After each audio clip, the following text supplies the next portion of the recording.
అంటే ఎంటర్టైన్మెంట్ కొంచెం తగ్గింది అనుకునే స్టేజ్ వచ్చినప్పుడు వీళ్ళని ఇది చేశారనమాట.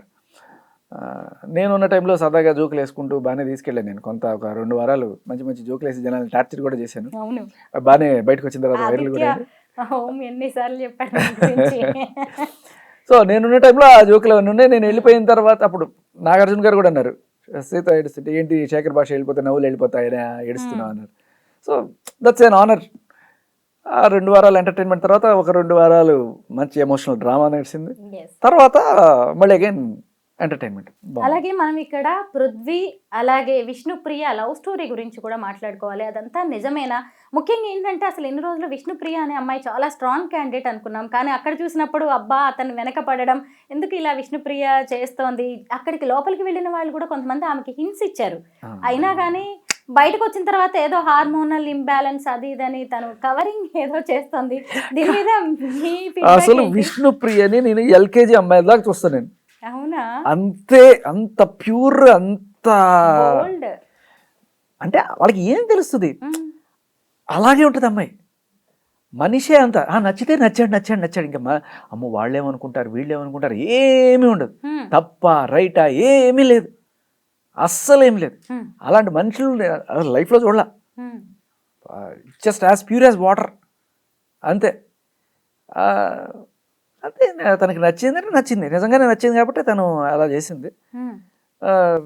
నాకు అనిపించింది, అమ్మా ఇంద్రజ, నువ్వు భూలోకానికి వెళ్ళిన పని ఏమి, నువ్వు అక్కడ చేస్తున్నది ఏమి, నువ్వు ఉంగరం తీసుకురావడానికి వచ్చే ఉంగరం తీసుకొని రా, నువ్వు అనవసరంగా మానవుడితో ప్రేమలో పడిపోతే అక్కడే ఉండిపోవాల్సి వస్తుంది జీవితంలో. జగదగిరి డైలాగ్ గుర్తొచ్చింది నాకు. ఎందుకు ఇలా అమ్మాయి చేసుకుంటుంది అనుకుంటే దట్స్ హర్. అయితే పృథ్వీ క్లియర్గానే ఉన్నాడు, అక్కడే చెప్పేసి ఉంటాడు, నువ్వు ప్రేమలో పెళ్ళిళ్ళు ఇట్లాంటివి ఏం పెట్టుకోకు, నాకు ఐ హ్యావ్ అదర్ కమిట్మెంట్స్, నువ్వు అట్లా అసలే పెట్టుకోకుండా. ఫీలింగ్ వచ్చింది, నేను దాన్ని ఇప్పుడు నేను చంపుకోలేను లేకపోతే ఇంకోటి అలా ఉన్నాళ్ళు ఉంది. ఇప్పుడు ఎలా ఉంది కండిషన్? అది ఇప్పుడు మారదు. నిజమా? పృథ్వీకి కూడా ఇష్టమే, కానీ అలాంటి రిలేషన్లోకి అయితే తను ఎంటర్ అయ్యే చాలా స్ట్రాంగ్ మైండెడ్ లా ఉన్నాడు. అసలు పృథ్వీ అయితే తన ఫోకస్ ఇటు వెళ్ళలే అటు వెళ్ళలే. విష్ణుప్రియ అన్న పాపం అటు ఇటు అయిపోయింది. కానీ పృథ్వీ షోమ్యాన్, అంటే ఎక్కువగా షో ఆఫ్ చేయడానికి ఇష్టపడతాడు. స్టైల్స్ కొట్టడం, హెయిర్ స్టైల్ మాత్రం అసలు మార్చలేదు. అది మంచి ఒక వారియర్ లుక్ ఉంటుంది. But Prithvi is very strong guy. And at the same time అమ్మాయిని ఎక్కడ బాధ పెట్టకుండా, అంటే నొప్పించక తప్పించుకు తిరిగివాడు ధన్యుడు సొంతి అన్న టైప్లో మనోడు మేనేజ్ చేసుకుంటూ వచ్చాడు. తనకి ఇష్టమే, కానీ లైఫ్లో అంతా అన్ని 70 అబోవ్ కెమెరాస్ ఉన్నప్పుడు అందరు చూస్తారు అన్నప్పుడు అది వెళ్ళిపోతుంది. అది ఉండాలి అని పృథ్వీ ఉన్నట్టున్నాడు కొంత. అది అలానే లేదు, 3-4 డేస్కే మీకు అది వెళ్ళిపోతుంది. ఇక్కడ కెమెరాలు ఉన్నాయి అనేది ఉంటుంది, వెళ్ళిపోతుంది. కొంత కాన్షియస్గా ఉన్నా కూడా చాలాసార్లు మీరు ఉండలేరు conscious. All the time you can't be conscious. అలా అని ఏమి అంటే మిస్బిహేవియర్ అలాంటివి ఏం చేయరు. మన తెలుగు బిగ్ బాస్ ఇంకా హిందీ బిగ్ బాస్ స్టేజ్కి వెళ్ళలేదు. ఆ విషయంలో వీఆర్ లక్కీ అని చెప్పుకోవచ్చు. అది మరీ దారుణంగా ఉంటుంది. మన సోనియా అలాగే యష్ పెళ్ళికి మీరు వెళ్ళారా? వెళ్ళలేదు, అన్ఫార్చునేట్లీ ఆ టైంలో నేను బాంబేలో ఉండే కామెంటరీ కోసం. ఓన్లీ బ్లెస్సింగ్స్ పంపించాను, బట్ తర్వాత ప్రాయశ్చిత్తం చేసుకున్నాను. వాళ్ళు సత్యనారాయణ స్వామి వ్రతం చేసుకుంటే అక్కడికి వెళ్ళాను. సో ఆ టైంలో ఆల్రెడీ స్మార్ట్ జోడీ స్టార్ట్ అయిపోయింది, ఆ జంటలందరూ కూడా వచ్చేసారు. So I had good time with them. మీరు వెళ్ళట్లేదా? నేను స్మార్ట్ జోడీ ఇంకా స్మార్ట్. బిగ్ బాస్ నుంచి వచ్చిన తర్వాత ఆ కంటెస్టెంట్స్ అందరితో మీ రిలేషన్ అలాగే అంటే నాకు పిలిపి వచ్చింది, కానీ మరి బుడ్డోడు నెలలోడు కదా, ఇంకా వాడిని తీసుకొని అక్కడ దిష్టి కొట్టించడాలు అవన్నీ మాకు ఇష్టం లేదు. అందుకని చెప్పేసా క్లియర్గానే. బిగ్ బాస్ హౌస్ నుంచి బయటకు వచ్చిన తర్వాత ఆ కంటెస్టెంట్స్ అందరితో అలాగే మీ రిలేషన్ కొనసాగుతుందా? ఇంకా బాగా బెటర్ అయింది యాక్చువల్గా. నాకు అక్కడ ఎవరితో అయినా సరే కొంత ఇది ఉంది అనుకుంటే అది ఓన్లీ ఇద్దరే, సోనియా అండ్ మణికంఠ. వాళ్ళతో డైరెక్ట్గా నాకు అక్కడ కూడా ఏమి శత్రుత్వం ఏం లేదు, బట్ వాళ్ళ బిహేవియరు, అరుపులు, కేకలు, లేకపోతే అవతల వాళ్ళని తిట్టేది ఇది నాకు ఎందుకు నచ్చేది కాదు. ఒక నెగిటివ్ ఇది కొట్టేది. సరే వాళ్ళ స్ట్రాటజీలు వాళ్ళవి అవి అన్నీ కూడా అది అంతా వాళ్ళ గేమ్ ప్లాన్ ఏదో ఉంది. బయటకు వచ్చిన తర్వాత వాళ్ళని చూస్తే స్వీట్ హార్ట్స్, డార్లింగ్స్ అంతే. చాలా మంచిగా అనిపించింది వాళ్ళతోటి. అండ్ నవ్వు మంచి ఫ్రెండ్స్ అందరం కూడా అవేమీ గుర్తుండవు. అండ్ ఆదిత్యవం అన్సార్లు పొడిచినా కూడా నాకు వెళ్ళేటప్పుడు కూడా ఆదిత్యవం మీద ఏమీ లేదు, అస్సలు ఏమీ లేదు. నేనే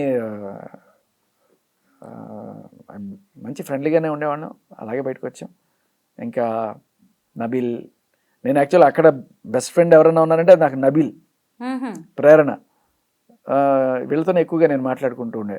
బేబక్క బయటకు వచ్చిన తర్వాత నబీల్తో అసలు ఇప్పటిదాకా మాట్లాడలే, నాకు తెలిసి ఇప్పటిదాకా మాట్లాడలే, మావాడు ఫోన్ చేయలే.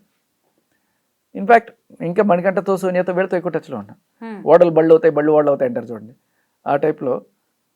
మేబీ తను వరంగల్ వెళ్ళిపోయాడు, ఏదో హడావిడిలో ఉండుంటాడు. బట్ నిఖిల్ కూడా ఇప్పటిదాకా మళ్ళీ మాట్లాడలే. అక్కడ ఉన్నప్పుడు చాలా బాగా మాట్లాడేవాళ్ళు అందరూ. నిఖిల్, పృథ్వీతో ఒకసారి ఏదో మాట్లాడాను, విష్ణుప్రియ 2-3 సార్లు మాట్లాడింది. అండ్ అగైన్ ఇలా ఉండేవాళ్ళు, అదే చిన్నపిల్లగా ఉంటుంది. అండ్ అంటే వీళ్ళల్లో ఇప్పుడు ఆర్డినెన్స్ ఎవరైనా నిఖిల్, పృథ్వీ ఒకసారి మాట్లాడాడు, నిఖిల్, నబీల్ టాప్ 3లో. గౌతమ్ మళ్ళీ ఈజ్ రెగ్యులర్గా టచ్లో ఉంటాడు, మాట్లాడుతుంటాడు. తన రీసెంట్గా ఏదో మినిస్ట్రీ ఆఫ్ కాఫీ అఫేర్స్ అని ఒకటి ఓపెన్ చేశాడు మన 100 ఫీట్ రోడ్లో గౌతమ్. సో మేము అందరం వెళ్ళాం అక్కడికి, అందరం కలుస్తున్నాం. కానీ వీళ్ళే మాత్రం కలవట్ల, నబీల్ కలవట్ల, నిఖిల్ కలవట్ల. సరే వాళ్ళు ప్రస్తుతానికి 108 రోజులు అక్కడ ఉండి, అదే ఇప్పుడు వద్దురా బాబు మనకి ప్రపంచం వద్దని చెప్పి ఎక్కడో అడవుల్లో బతుకుతున్నట్టున్నారు ప్రస్తుతానికి. I think they will get back. We have a group, అందరం కలిసి మాట్లాడుకుంటుంటాం. సో చూద్దాం. ఐ థింక్ కొంతమంది అనుకుంటుంటారు వీళ్ళకి కొమ్ములు వచ్చేసినాయి మాట్లాడలేదు అని. I hope that is not true. వాళ్ళు ఏదో కాస్త జనజీవన స్రవంతికి దూరంగా ఉన్నారు కొంతసేపు.